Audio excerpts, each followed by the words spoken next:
વાત કરવી છે મારા ખેડૂતના હિતનું, મારા ખેડૂતના હકનું ખાતર ખાઈ જનાર એ માફિયાઓના પર્દાફાશ કરવાની.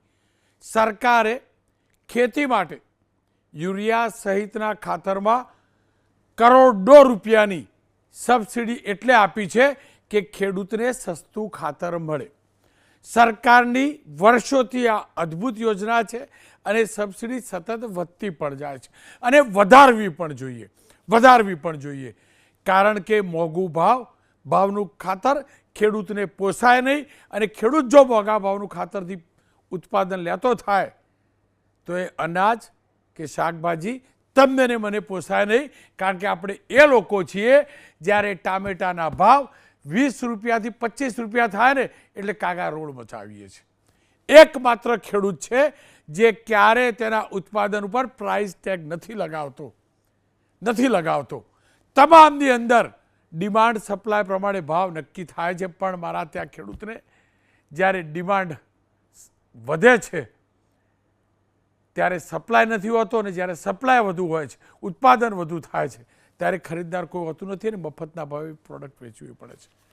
ખેડૂતોને સબસિડી માટે મળતું ખાતર પહેલાં પણ કાળા બજાર થતો હતો. એનો પહેલાં પણ આ જ ખાતરની ચોરી કરી, લૂપ મારી, ખેડૂતના ખેતરમાં જાય પહેલાં ખાતર ઉચકી તેને ઔદ્યોગિક વપરાશ માટે લઈ જનારા માફિયાઓ હતા. તેના પણ પર્દાફાશ થતા હતા. નરેન્દ્રભાઈ પ્રધાનમંત્રી બન્યા બાદ યુરિયાને નીમ કોટેડ કરવામાં આવ્યું, જેના કારણે ખાતરનો ઉપયોગ ઔદ્યોગિક વપરાશ માટે ન થાય. પણ ભેજાબાજોએ આ નીમ કોટેડ યુરિયાનું પણ રીતસર લૂંટ મચાવી, ચોરી કરી, ભ્રષ્ટાચાર કરી એ યુરિયા ઔદ્યોગિક વપરાશમાં વાપરવા લાગ્યા છે. કિસ્સો મહેસાણા જિલ્લાનો છે. મહેસાણા જિલ્લાના કડી તાલુકાના દ્રશ્યો જોજો. લક્ષ્મીપુરા ગામની સીમમાં એક ફેક્ટરી બનાવતું કારખાનું મળ્યું છે. યુરિયા ખાતર સબસિડીવાળું અહીંથી પકડાયું છે 100 બોરી. એસઓજી પોલીસે 9 જાન્યુઆરી અહીંયા રેડ કરી હતી અને ત્યાંથી યુરિયા ખાતર પકડ્યું હતું. આ ખાતરનો ફેક્ટરીમાં ઉપયોગ કરી રેઝિન કેમિકલ બનાવવામાં આવતું હતું. આ મુદ્દે નંદાસણ પોલીસ સ્ટેશનમાં ફરિયાદ નોંધાઈ. ફેક્ટરીના માલિક લાલજીભાઈ પટેલ અને કરણસિંહ પટેલ પોતે પાછા ખેડૂત છે, છતાંય ખેડૂતનું અહિત કરે છે. ખેડૂત હોવાથી તેઓ ખેડૂતના ડેપોમાંથી યુરિયા ખાતરનો જથ્થો ખરીદતા, જોકે એટલો જથ્થો ન મળે કે આખી ફેક્ટરી ચાલે. બાદમાં તેનો ઉપયોગ કેમિકલ બનાવતી ફેક્ટરી માટે કરતા હતા. અમારી ટીમ ફેક્ટરી પહોંચી ત્યારે અહીંયા કોઈ પણ જાતની મંજૂરી વગર આખી ફેક્ટરી ઊભી કરી દેવામાં આવી હતી.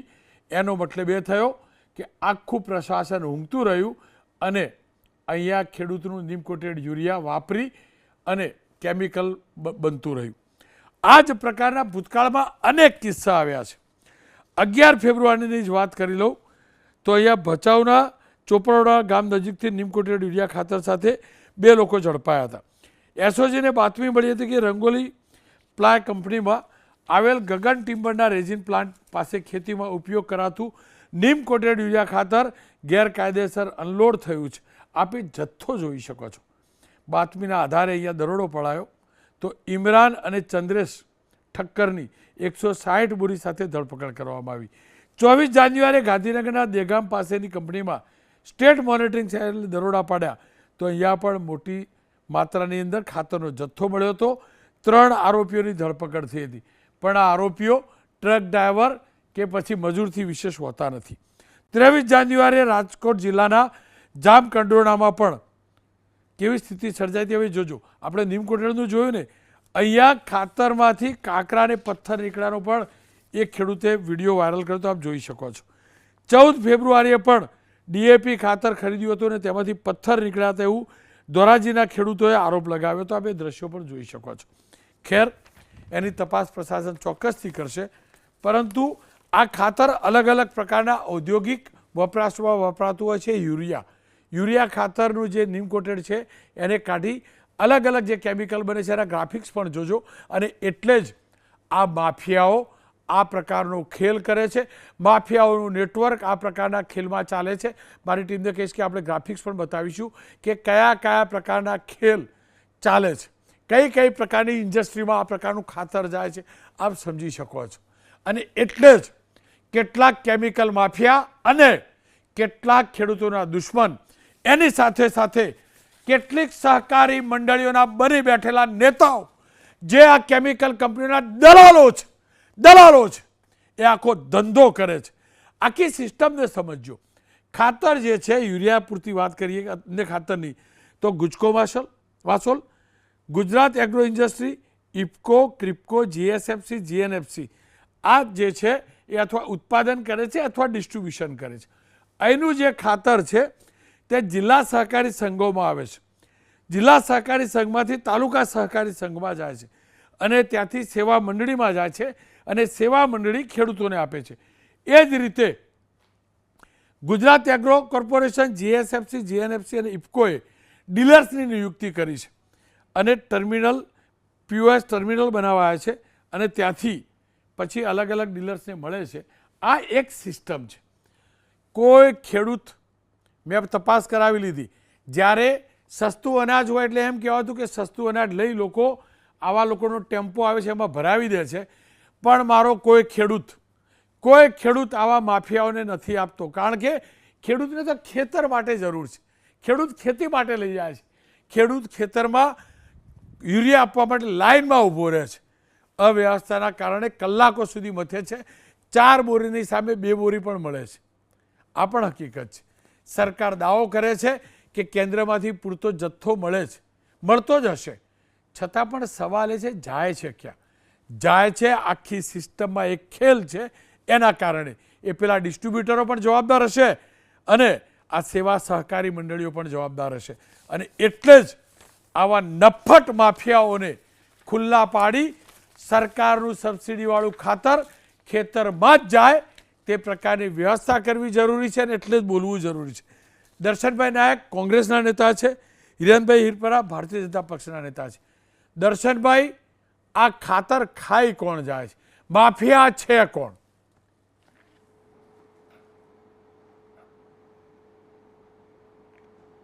ગુજરાતમાં તમે જે સબસિડીયુક્ત ખાતરની વાત કરો છો તો સૌથી વધુ ઉત્પાદન ગુજરાતમાં ઇફકો હોય, ક્રિપ્કો હોય, જીએસએફસી હોય, જીએનએફસી હોય, ચંબલ હોય, કોરામંડલમ હોય, એ લગભગ 45 લાખ મેટ્રિક ટન યુરિયા જેટલું એનું ઉત્પાદન કરે છે. અને એટલું જ તમે આખા દેશના પ્લાનમાંથી લગભગ ઇફકો અને ક્રિપ્કો થઈને 110 લાખ મેટ્રિક ટન જેટલું ઉત્પાદન અને એક્સપોર્ટ અને ઇમ્પોર્ટ બંને પ્રકારનું થતું હોય છે. પરંતુ તમે જે રીતે વાત કરી, ગુજરાતમાં તમે જો રેતીના માફિયા, દારૂના માફિયા, જમીનના માફિયા, કેમિકલના માફિયા, આ ધીરે ધીરે આ રીતે ખાતરના માફિયાઓ પણ ઘણા વખતથી કાળાબજારીઓ તમે લગભગ ઘણા સમયથી આ પ્રકારની પ્રવૃત્તિ કરે છે. અને એન કેન પ્રકારે એ તંત્રની સાથે મેળાપીપણાવાળો હોય, કોઈ સહકારી સંસ્થાની સાથે જોડાયેલો હોય કે કોઈ પણ પ્રકારનો માણસ આ પ્રકારનું સરકારનું ખેડૂતનું જે સબસિડીયુક્ત ખાતર છે એ ખાતરને ચોરવાનું કામ કરે છે. ભારત સરકારના જે હમણાં છેલ્લા 2 વર્ષ પહેલાંનો એક ખાનગી એજન્સીનો રિપોર્ટ હતો કે લગભગ 41% જેટલું ખાતર એ સબસિડીવાળું રીડાયવર્ઝન કરવામાં આવે છે, એટલે ખોટી જગ્યાએ વપરાય છે. અને ભારત સરકારે જે પગલાં લીધા હતા કે ભાઈ આ નીમ કોટેડ યુરિયા છે એનું આપણે આયાત કરવામાં આવે, એટલે લગભગ 777 મિલિયન જેટલું ટન જેટલું એને આયાત કરવાની નીતિ કરી હતી. પરંતુ એ 45 કેજીની બેગનું એ સમયસર આયાત થતું નથી. તમારી વાત સાથે હું સંમત છું રોનકભાઈ કે જે પ્રકારે છેલ્લા ઘણા સમયથી ગુજરાતમાં ખેતીની જમીનો ધીરે ધીરે ઘટતી જાય છે, ઔદ્યોગિકરણ જે રીતે થાય છે અને બિનખેતીની જમીનો પણ ધીરે ધીરે થાય છે. અને ગુજરાત સરકાર છેલ્લા ઘણા સમયથી છેલ્લા 3 વર્ષથી જે રીતે પ્રાકૃતિક ખેતીની વાત કરે છે, એટલે ખેતીની જમીન ધીરે ધીરે ઘટતી હોય તો સ્વાભાવિક છે કે સબસિડીવાળું કોઈ પણ પ્રકારનું બીજું ખાતર પણ એની માંગ છે તે ઘટવી જોઈએ, પરંતુ એ માંગ ઘટતી નથી. અને તમે જુઓ તો ગુજરાતના ખેડૂતોની લગભગ 25 થી 30 લાખ ટન યુરિયાની ખેતીની જરૂરિયાત હોય છે. પરંતુ જે પ્રકારે ઉત્પાદન અને માંગના જે આંકડા છે અને જે પ્રકારે એનો વપરાશ છે, જમીનનો જે પ્રમાણે ઉપયોગ છે એ પ્રમાણે ખાતરની ઘટ થવી જોઈએ. તેને બદલે ખાતર જાય કાં છે? તમને એક સાધારણ દાખલો આપું કે સુરત જિલ્લામાં લગભગ 2018 થી 2022 સુધીમાં 35 જેટલા ક્વોલિટી કંટ્રોલના કેસો કરવામાં આવ્યા હતા. અને આ કેસોમાં તમે જો તો લગભગ દક્ષિણ ગુજરાતમાં મોટા પ્રમાણમાં એ વાપી જીઆઈડીસી હોય, વલસાડ જીઆઈડીસી હોય, સચિન જીઆઈડીસી હોય, પલસાણા જીઆઈડીસી હોય, અંકલેશ્વર જીઆઈડીસી હોય, દહેજ જીઆઈડીસી હોય, દરેક જગ્યાએ તમે લગભગ 35 કેસોમાં તમે જો તો 2000 ગુણથી 3000 ગુણ નીમ કોટેડ યુરિયા જે સબસિડીવાળું છે એ પકડાયું છે. એનો પુરાવો છે કે મોટા પ્રમાણમાં આ ખાતરોની ચોરી રીતસર ઓર્ગેનાઇઝ રીતે આ પ્રકારની ચોરીઓ થાય છે. અને એમાં પલસાણા તાલુકામાં ઘણી મિલો, વારંવાર એકને એક મિલો એના કેસો કરવામાં આવે છે. નવાઈની વાત એ છે રોનકભાઈ, તમારા માધ્યમથી મારે સરકારશ્રીને વિનંતી કરવી છે કે સમગ્ર ગુજરાતમાં આ સબડ્યુસી ખાતર વેચવાની જે કમિટી છે જિલ્લાની, એના વડા તરીકે ડિસ્ટ્રીબ્યુશન કમિટી તરીકે કલેક્ટર હોય છે, વિસ્તરણ અધિકારી ડિસ્ટ્રીબ્યુટર તરીકે હોય છે સાથે, અને નાયબ કલેક્ટર હોય છે. એની નીતિ હોય છે, એના અંતર્ગત આ તાલુકા કક્ષાએ પણ એના અધિકારીની નિમણૂક કરવામાં આવતી હોય છે. તો નીમ કોટેડ જે યુરિયા છે એ યુરિયાની ચકાસણી પણ એના મારફત થવી જોઈએ. તો તમે સરકારશ્રી તરીકે છેલ્લા 30 વર્ષથી ગુજરાતમાં ભારતીય જનતા પાર્ટીનું શાસન છે, જીઆઈડીસીની રચના કરવામાં આવી છે, ચેમ્બર ઓફ કોમર્સ છે, ઇન્ડસ્ટ્રીયલ તમારી એ છે, તો ઇન્ડસ્ટ્રીયલ યુરિયા જે બનાવવામાં આવે છે તો એની ચકાસણી નીમ કોટેડ છે કે નીમ કોટેડ નથી એ પ્રકારની ચકાસણી માટેની એક સિસ્ટમ કેવી વ્યવસ્થા ગોઠવાવી જોઈએ. એ ગોઠવાતી નથી અને એનો સીધો કોઈ ભોગ બનતો હોય તે જેનો અધિકાર છે, સરકાર જેના માટે આ સબસિડી આપે છે એ સબસિડીનો દુરુપયોગ આવા ઇન્ડસ્ટ્રીવાળા કરતા હોય છે. એનો પુરાવો છે અને તમે જોઈ શકો છો કે આના આધારે ખેડૂતોને મોટા પ્રમાણમાં નુકસાન થાય છે. તમે જો તો ખાનગી આજે સુરત દરેક શહેરોમાં ખાનગી એગ્રો કે ખાનગી ખાતર બનાવતી કંપનીઓને પણ લાયસન્સ ક્વોલિટી કંટ્રોલવાળા આપતા હોય છે. એ એજન્સીના લોકો પણ બીજા પ્રકારના ખાતર બનાવતો હોય એમાં પણ આવા યુરિયાનો મિક્સિંગ કરીને એનો ઉપયોગ થતો હોય છે. તો એને લીધે પણ આવી એજન્સીવાળા સુરત શહેરમાં પણ હોય કે અમદાવાદ શહેર હોય કે વડોદરા શહેરમાં પણ આવા એગ્રોવાળા હોય તો આધાર કાર્ડના આધારે આધાર કાર્ડનું રજીસ્ટ્રેશન કરીને આવા સબસિડીવાળા ખાતરોની વેચાણ પણ આવા શહેરોમાં પણ આજે પણ ચાલે છે અને ભૂતકાળમાં પણ ચાલતું હતું. તો મારી આપને સરકારને વિનંતી છે કે શહેરોમાં આવા સબસિડીવાળા યુરિયા જે છે એનું વેચાણ ન થવું જોઈએ અને સહકારી મંત્રી મારફત જ થવું જોઈએ. ઘણી સહકારી મંત્રીઓ પણ અમારા પણ હમણાં હાલમાં ઘણા કિસ્સાઓ બન્યા છે કે ઘણી મંત્રીઓમાં 2 થી 3000 ખાતરની ગુણી આવા સબસિડીવાળા ખાતરની ગુણીના ઘટના કિસ્સાઓ બન્યા છે. એટલે આવા જે કિસ્સાઓ બને છે એની રીતે સીધી રીતે સરકારશ્રી પણ એનું માર્ગદર્શન રાખવું જોઈએ. કલેક્ટર અને ખેડૂતોને સહકારી સંસ્થાનું પણ એક માળખું બનાવીને ચોક્કસ પ્રકારનું આયોજન કરવું જોઈએ કે જેનાથી ખેડૂતોને સીધો એનો લાભ મળે અને એના આધારે આવા જે સરકાર જે ખેડૂતોને સહાય કરતી હોય એ સરકારી સબસિડીનો સીધો ખેડૂતોને લાભ મળે. ગુજરાતમાં આ પ્રકારની વ્યવસ્થા ગોઠવવામાં સરકારી તંત્ર દર્શનભાઈ આપ જોડાયેલા રહો, મારું માનવું છે. આ હિરણભાઈ મારી સાથે જોડાયા. હિરણભાઈ, કોણ છે ચોર, કોણ છે? નીમ કોટેડ યુરિયાનો આઈડિયા તમારી એટલે કે ભારતીય જનતા પક્ષ લીડ સરકાર લઈ આવી, સારું કર્યું, પણ કોણ છે આ લોકો? જુઓ, એમાં કોઈ શરમ નથી, કોઈ શરમ નથી કે નાના પાયે થાય છે, નાના નાના છીંડા છે એવું નથી, આવું નથી. મોટા પાયે ખાતર વેચવાનો 2 નંબરનો ધંધો ચાલે છે. આ બધી ફેક્ટરીઓની બેલેન્સ શીટ બનતી હશે, એમના ખર્ચા બનતા હશે. જો આ પ્રકારનું યુરિયા વપરાય ત્યાં આગળ રેડ કરે ને ફેક્ટરીમાં તો એ પકડાય. મારે આટલું જ સમજવું, કોણ છે આ લોકો જે ખેડૂતના હકનું ખાતર ખાઈ જાય છે?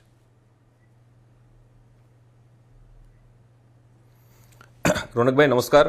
1421માં એપિસોડની અંદર આપ જ્યારે ગુજરાતના ખેડૂતોની ચિંતા કરી રહ્યા છો, ગુજરાતના ખેડૂતોની જે વ્યથા અને વેદનાઓ છે એમને વાચા આપવાનો પ્રયાસ કરી રહ્યા છો. રાજ્યની સરકાર અને કેન્દ્રની સરકાર હંમેશા ખેડૂતો માટે કામ કરી રહી છે.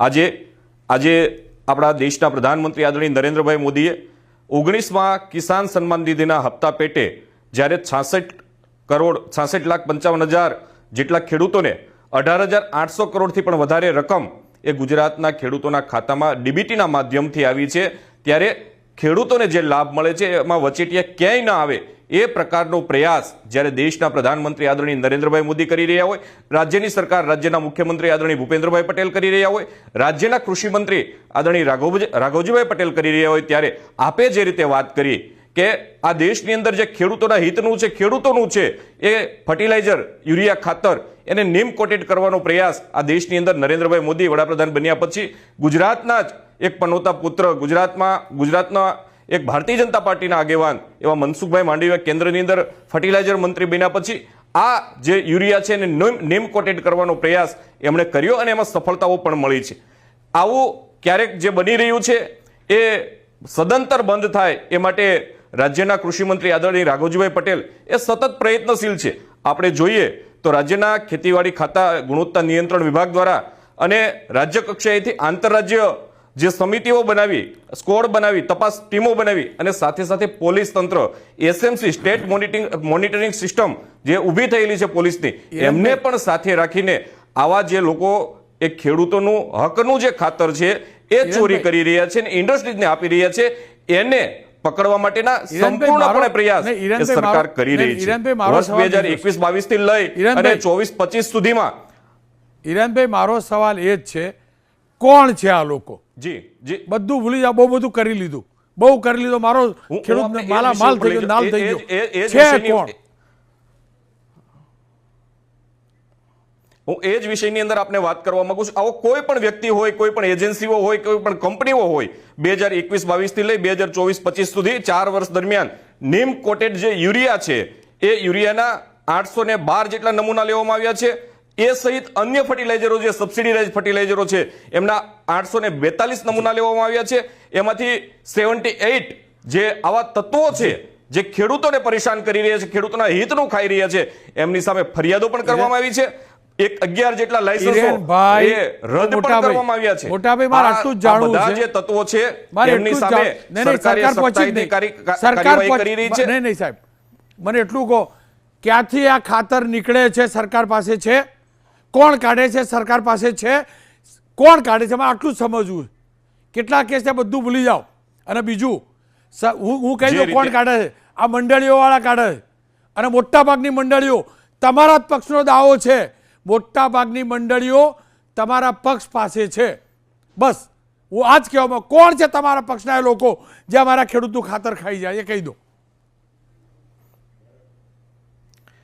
સાહેબ. ભારતીય જનતા પાર્ટીની એક ખુલ્લી નેમ છે, કોઈ પણ વ્યક્તિ ભ્રષ્ટાચાર કરતો હોય, એ ચાહે ભારતીય જનતા પાર્ટીનો કાર્યકર્તા હોય કે અન્ય કોઈ પણ રાજકીય પાર્ટીનો કાર્યકર્તા હોય, ખેડૂતોના હિતનું કોઈ પણ ખાતું હોય એની સામે સરકાર એ સખ્તાઈથી કામગીરી કરે છે.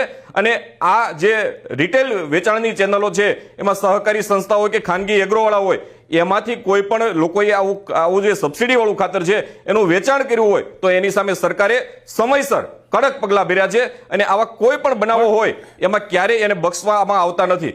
રોનકભાઈ, હું આપના માધ્યમથી વાત કરીશ કે ખેડૂતોને હિતને નુકસાન કરનાર કે ખેડૂતોના ભાગનું ખોટી રીતે ખાનાર જે કોઈ પણ વ્યક્તિઓ હોય એને સમય કે ઈશ્વર એ ક્યારેય છોડતો નથી. આપણે છોડીએ અંદર પણ જ્યારે આ નીમ કોટેડ યુરિયા છે એ ખેડૂતોના હિતનું છે. હિરેનભાઈ, મને એટલું કહો, કઈ મંડળીઓ આપણે બંધ કરાઈ, કઈ મંડળીનું શટર પડાયું, કયા લોકોને ઘેર બેહાડી જેલ ભેગા કર્યા, સહકારી નેતાઓને ગણાવી દો મને. રોનકભાઈ, મેં તમને આંકડાઓ પણ આપ્યા છે, તમે વાત પણ કરી છે. 11 જેટલા લાયસન્સો રદ થયા છે અને 6 જેટલા ખાતરના લાયસન્સો એ સસ્પેન્ડ પણ કરવામાં આવ્યા છે. એમાં સેવા સહકારી મંડળીઓ પણ છે અને ખાનગી વિક્રેતાઓ પણ છે.